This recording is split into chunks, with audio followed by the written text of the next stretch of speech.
Page 533, Chapter 2, Part 2, Chapter 2. The ports of the archipelago. Spread out on a large table, the enormous map of our motherland. Indicate with fat black dots all provincial capitals, all railroad junctions, all transfer points, where the railroad line ends in a river route, and where rivers bend and trails begin. What is it? Has the entire map been speckled by infectious flies? What it is, in fact, is precisely the majestic map of the ports of the archipelago.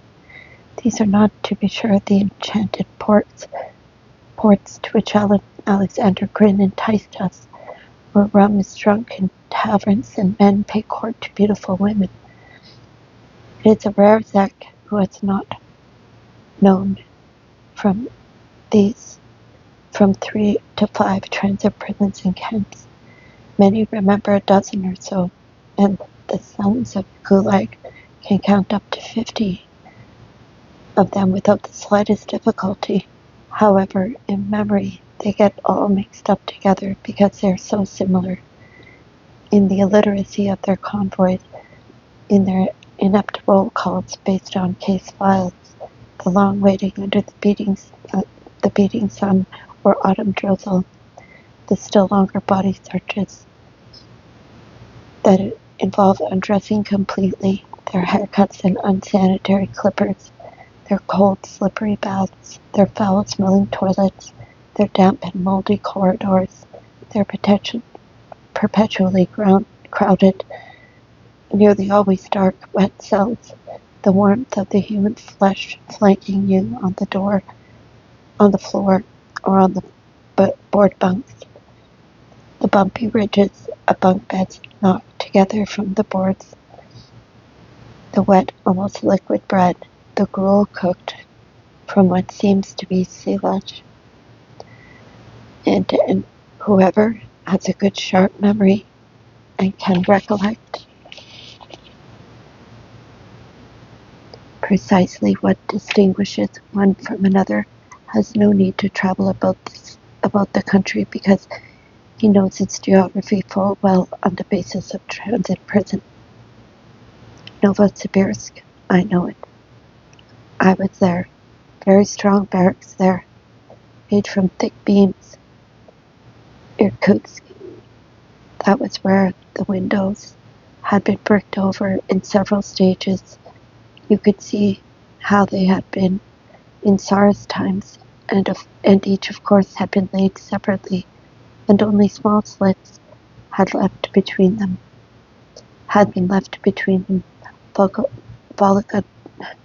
Volga, yes, an ancient building with towers, the toilets right on top of one another, the wooden partitions rotted, and the ones above leaking down onto the ones underneath. Usman, of course, a lice-ridden, stinking hole of a jail, an ancient vaulted structure, and they used to pack it so full that whenever they took prisoners out for a transport, you couldn't imagine where they'd put them all. A line strung out halfway through the city. You had better not tell such a connoisseur that you know some city without a transit prison. He will prove to you conclusively that there are no such cities, and he will be right. Salsk? Well, there they keep transit prisons in the KPZ, cells for preliminary detention, along with the prisoners under interrogation. And what do you mean, no transit prison in every district center too? In Iletsk? Of course there's one. In Rubinsk? What about prisons number 2? A former monastery. It's a quiet one too, which empty courtyards paved with old mossy flagstones and clean wooden tubs in the bath. In Chita, prison number 1 in Naushki, not a prison but a transit camp, which is the same thing. In Torzhok, up the hill, also in a monastery. You must realize, dear sir, that every town has to have its own transit prison. After all, the courts operate everywhere. And how are prisoners to be delivered to camp? By air? Of course, no transit prison is equal to any other. But which is better and which is worse is something that can't be settled in an argument. If 3 or 4 sects get together, each of them feels bound to praise his own. Let us listen for a while to such a discussion. Well, even if the Ivanovo transit prison isn't one of the more famous, my friends, just ask anybody imprisoned there in the winter of 37-38. The prison was unheated, and the prisoners not only didn't freeze to death, but on the upper bunks, they lay there undressed, and they knocked out all the windows so as not to suffocate. Instead of the 20 men cell 21 was supposed to contain, there were 323. There was water underneath the bunks, and boards were laid in their water for people, and people lay on those boards. That was right where the frost poured in from the broken windows. It was like Arctic night down under the bunks. There was no light down there either, because it was cut off by people lying on the bunks above and standing in the aisle. It was impossible to walk through the aisle to the latrine tank, and people crawled along the edges of the bunks. They didn't disturb rations to individuals, but to units of 10. They didn't distribute rations to individuals, but to units of 10. If one of the 10 died, the others shoved his corpse under the bunks and kept it there until it started to stink. They got the corpse's ration, and all that could have been endured. But the turnkeys seemed to have been oiled with turpentine, and they kept driving the prisoners endlessly from cell to cell. On and on. You just get yourself settled in when, come on, get a move on. You're being moved, and you'd have to start again trying to find a place. And the reason for such overcrowding was that they hadn't taken anyone to the baths for 3 months. The lice had multiplied, and people had abscesses from the lice, and their feet and legs, and typhus too. And because of the typhus, the prison was quarantined, and no prisoner transports could leave it for 4 months.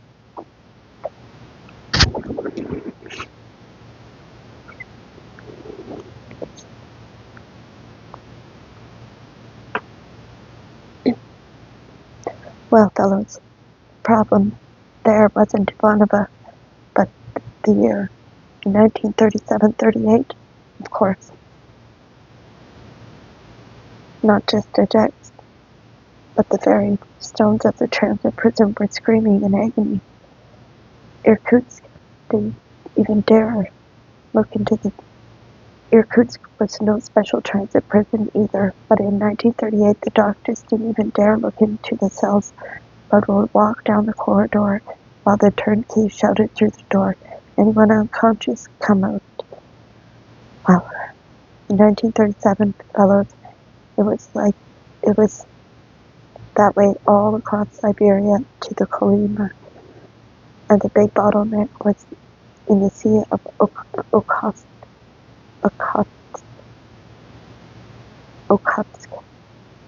and in Vladivostok. The steamship could transport only 30,000 a month, and they kept driving them on and on from Moscow without taking that into account. Well, and so 100,000 of them piled up, understand? Who counted them? Whoever was supposed to counted. If you're talking about Vladivostok transit prison, then in February 1937 there weren't more than 40,000 there. People were stuck there for several months at a time. The bedbugs infested the bunk boards like locusts. Half a mug of water a day, there wasn't any more. no one to haul it. There was one whole compound of Koreans, and they all died from dysentery, every last one of them.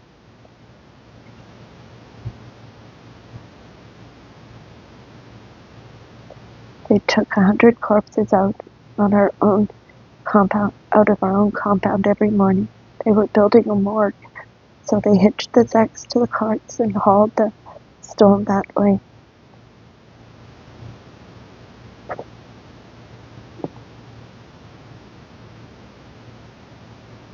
Today you do the hauling, and tomorrow they will haul you there yourself. And in the autumn the typhus arrived, and we did the same thing. We didn't hand over the corpses till they stayed, and took the extra rations. No medication whatsoever. We crawled to the fence and begged to give us medicine, and the guards fired a volley from the watchtowers. Then they assembled those with typhus in a separate barracks. Some didn't make it in there, and only a few came back. The bunks there had 2 stories, and anyone on an upper bunk who was sick and running a fever wasn't able to clamber down to go to the toilet, and so it would pour down on the people underneath. There were 1,500 sick there, and all the orderlies were thieves. They'd pull out gold teeth from corpses, and not only from corpses.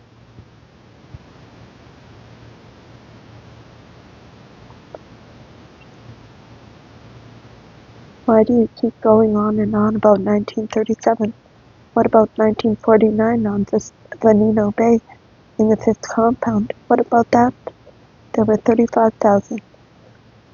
And for several months too, there was another bottleneck in transport to the Kolyma. And every night, for some reason, they kept driving people from one barracks to another, from one compound to another, just as if it was the other, just as if it was the other, and from one compound to another, just as if it was the fascist whistles, screams, come on out here without the last one. Come on out there without the last one. And everyone went on the run, always on the run. They'd drive 100 to go get bread, on the run, for gruel, on the run. No bowls to eat from, take the gruel and whatever you could, the flap in your coat, in your hand. They brought water in big tanks, and there was nothing to distribute it in, so they shot it out in sprays, and whoever could get his mouth in front of one got some. Prisoners began to fight in front of the tank, and the guards fired at them from the towers. Exactly like under the fascist Major General Deriparenko, the chief of administration of the Northeast, i.e. the Kolyma corrective labor camp, came, and while he was there, an Air Force aviator stepped out in front of the crowd and ripped his field shirt down the front. I have 7 battle decorations. Who gave you the right to shoot into the compound? And Deriparenko replied, you shot and we will go on shooting until you learn how to behave. No, boys, none of those are real transport prisons. Now take care of. That was a real one. Let's not take any special year, but say 1947. Even then in Kirov, 2 turnkeys had to work together with their boots to jam people in the cell, that being the only way they could get the door shut. In September, and Kirov, formerly Vyatka, isn't on the Black Sea either. Everyone was sitting naked on 3-story bunks because of the heat. They were sitting there because there was no place to lie down. One row sat at the head of the bunks, and 1 row at the feet, and 2 rows sat on the floor in the aisle, and others stood between them, and they took turns. They kept their knapsacks in their hands or on their knees, because there was nowhere to put them down. Only the thieves were in their lawful places, the second-story bunks next to the window, and they scraped out as they pleased. There were so many bedbugs that they went right on fighting in the daytime, and they dive bombed straight from the ceiling, and people had to suffer through that for a week or even a month. Oh my gosh. Anyone listening had bedbugs? It's hell on earth. Hell on earth. But a week is about all you can last. I myself would like to interrupt in order to tell about Krasnaya Presnya in August 1945 in the victory summer, but I am shy. After all, in Krasnaya Presnya, we could somehow stretch out our legs at night, long as we lay naked and sweaty under the bright lights. But of course, that's nothing at all, and I would be ashamed to boast about it. We streamed with sweat every time we moved.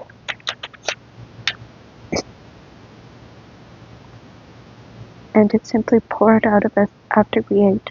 There were 100 of us in a cell, a little larger than the average room in an apartment. And we were packed in, and you couldn't find a place on the floor for your feet. And two little windows on the south side were blocked with muzzles made of steel sheets. And not only kept the air from circulating, but it got very hot from the sun and radiated heat into the cell.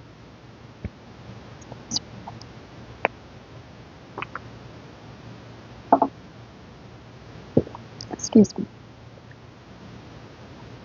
Just as all transit prisons are pointless, talk about transit prisons is pointless, and in all probability this chapter 2 will turn out to be the same, and one doesn't know what to take a hold of first, what particular thing to talk about, what to lead off with, and the more people that are crowded into transit prisons, the more pointless it all becomes. It's unbearable for a human being.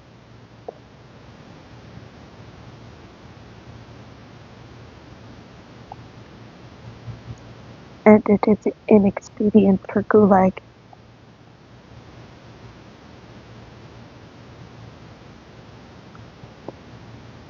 But people sit there for month after month. And the transit prison becomes a straight factory. Bread rations are lugged in, stacked up in hand barrels like those in which bricks are hauled, and the streaming gruel is bought in 6-bucket wooden casks that have holes knocked in them with a crowbar. Excuse me. The transit prison at Kotlas was tenser and more above board than many.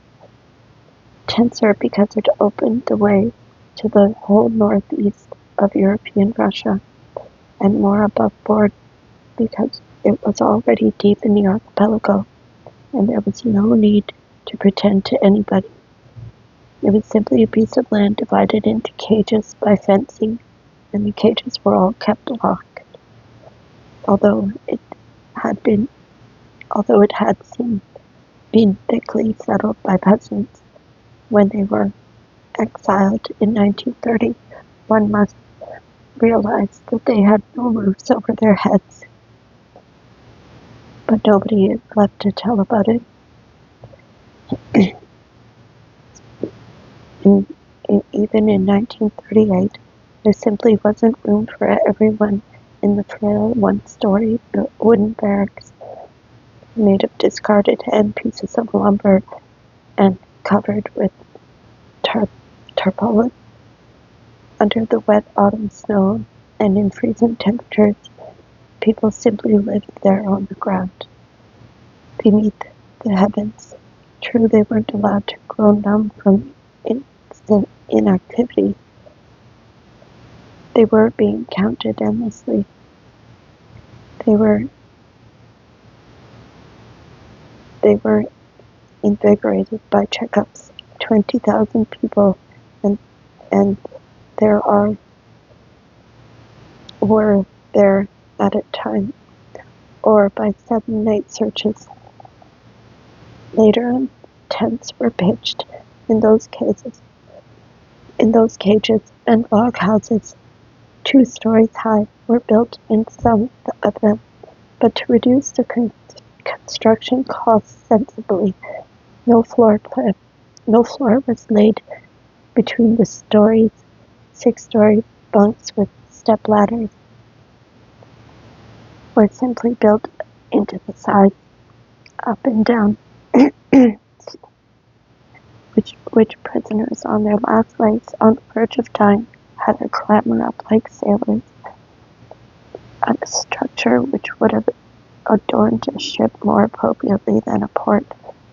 In the winter of 1944-45, when everyone had a roof over his head, there was room for only 2,500 prisoners, and 50 of them died every day, and the stretchers on which they were carried off to the morgue were never idle.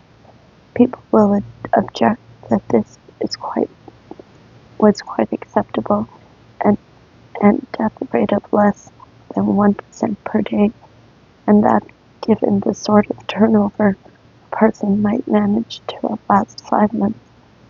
Yes, but the main killer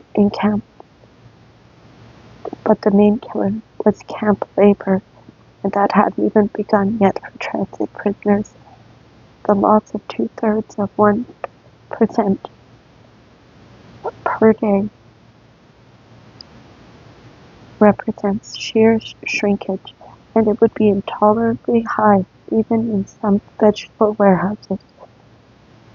Deeper into the archipelago one got, the more obviously did the concrete docks of the archipelago become transformed into ways made of wooden pilings. In the course of several years, 1.5 million people passed through the Carabas, the transit camp near Karaganda, whose name became a byword for it in the language. Yuri Karve was there in 1942 and was already registered in the 433,000. Wow. Transit prison consisted of low round earth barracks, with earthen floors. Daily recreation there consisted in driving all the prisoners out with their things and putting artists to work whitewashing the floor and even painting carpets on it. And then it was in the evening the Zeks would lie down on it, and their bodies would rub out both the whitewash and the carpets. The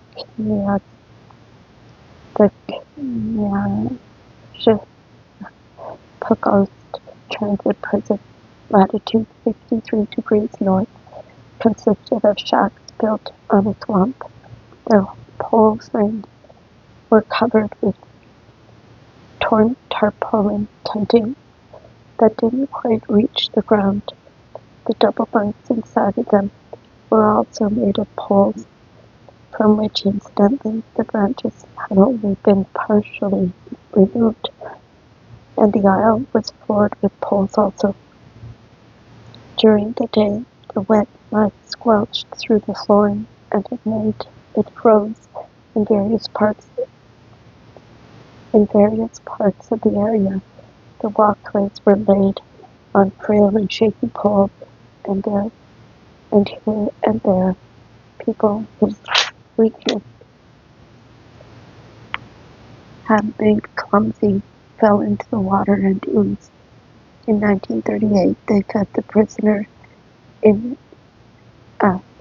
Cape Pogost prison the same thing every day, a mash made of crushed grits and fish bones. This was convenient because there were no bowls, spoons, or forks in the transit prison, and the prisoners had none of their own either. They were herded into the boiler room by the dozens, and the match was ladled into their caps or the flaps of their jackets. And in the transit prison of Bolshevik, several miles from Ustvin, where 5,000 prisoners were kept at a time. Now, whoever heard of before this sentence, how many such unknown transit prisons are there, and then multiply that by 5,000. The food was liquid, but they had no bowls either. However, they managed without them.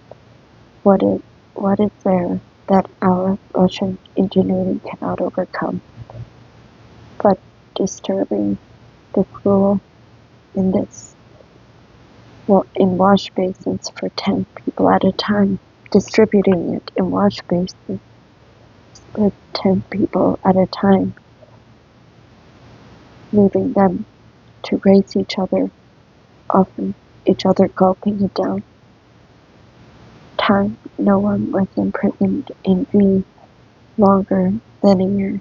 The kind of prisoner who would have been imprisoned there that long was a prisoner on a glass leg, whom all the camps had refused to accept. The imagination of writers is poverty-stricken in regard to this native life and customs of the archipelago. When they want to write about the most reprehensible and disgraceful aspect of the prisons, they always accuse the latrine bucket. In literature, the latrine bucket has become a symbol of prison, a symbol of humiliation, of stink. Oh, how frivolous can you be? Now is the latrine bucket really an evil plot for the prisoner? On the contrary, it was the most merciful device and of the prison administration.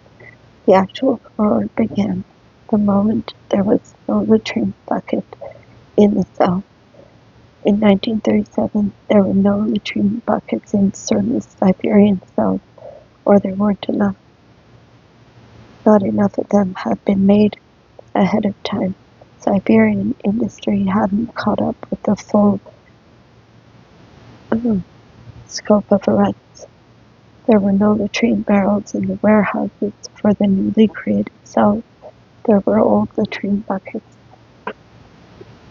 and in cells, but they were antiquated and small, and the only reasonable thing to do at this point was to remove them, since they amounted to nothing at all for the new reinforcement of prisoners.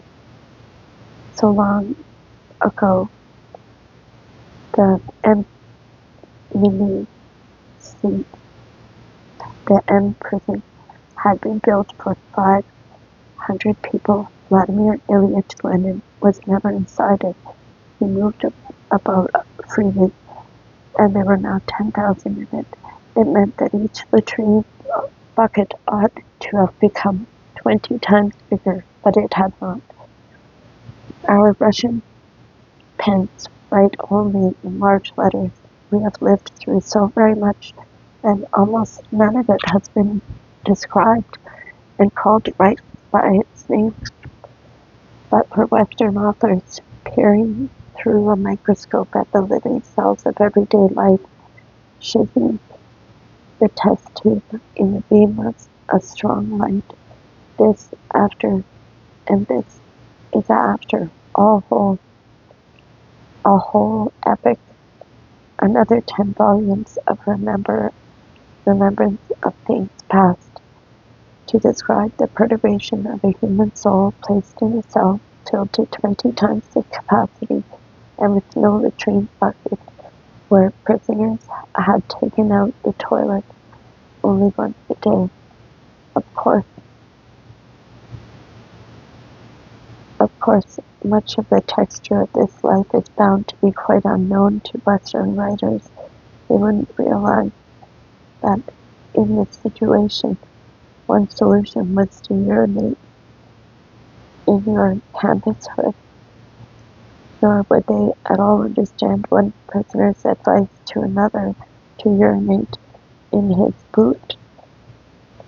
And yet that advice was the fruit of wisdom derived from vast experience, and it didn't involve spoiling the boot, and it didn't reduce the boot to the status of a pail. It meant that the boot had to be taken off, turned upside down, the boot tops turned inside out, and thus a cylindrical vessel was formed that constituted the much needed container, but at the same time, with the psychological twists and turns, Western writers could enrich their literature without in the least risking any banal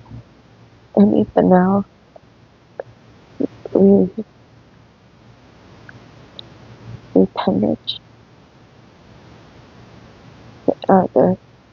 Their literature.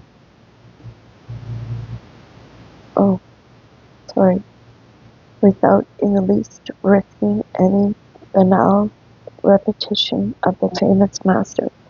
If they only knew about the scheme of things in that same minute Sinsk prison, there was only